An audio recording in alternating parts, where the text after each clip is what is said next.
কথা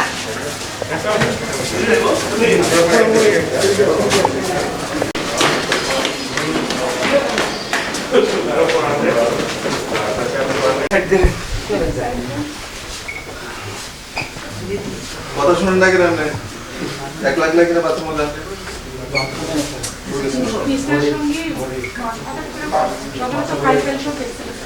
অফিসের ফাইল সমস্ত কাজ করার আজকে কাজ ছিল সান্তানো করবে দেখেন চুল কাটা এভরিথিং হয়েছে कोई सब जगह দেখেন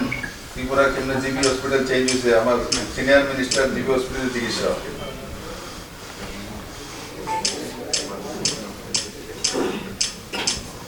কিন্তু তাড়াতাড়ি ঠিক হন থাকেন তারা দয়া তার কথা শুনলেন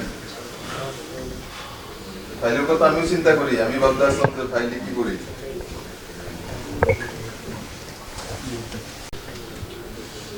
তো বেশি ঠিক লাগে না স্টিচ লাগে না তো শুনে আসি হ্যাঁ আমার লাগো বিজয়বার কইছে স্টিচ লাগে বলে শুরু করে এটা কি তো তুই শুনে WhatsApp আছে কখন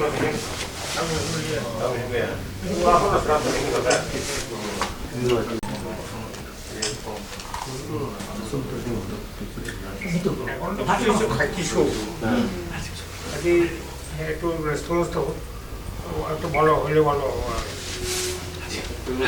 দেখি তো আমরা বিশ্বাস করতাম তো আদরণীয় এনসি দেববর্মা আমার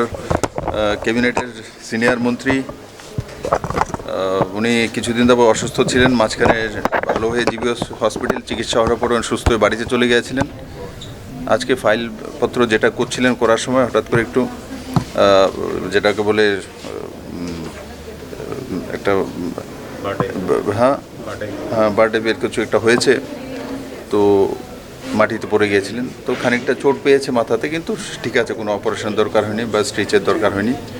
সিটি স্ক্যানও করা হয়েছে সেটা নর্মাল আছেন আমি কথাবার্তা বললাম আগের চাইতে অনেক বেশি বেটার আছেন কিন্তু তবুও ডাক্তাররা বলছেন 48 আওয়ার অবজারভেশনে থাকার জন্য আর আমি আশা করি খুব তাড়াতাড়ি গিয়ে উনি আমার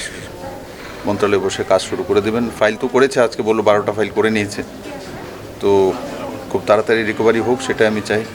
আর সঙ্গে আমাদের প্রাক্তন চিফ মিনিস্টার ছিলেন সুধীর রঞ্জন মজুমদার ওনার পত্নী আছেন অ্যাডমিট ত্রিপুরা সরকারের সহায়তায় ওনার চিকিৎসা হচ্ছে ওনার ও তাড়াতাড়ি রিকভারি হোক সেটাই আমি কামনা করি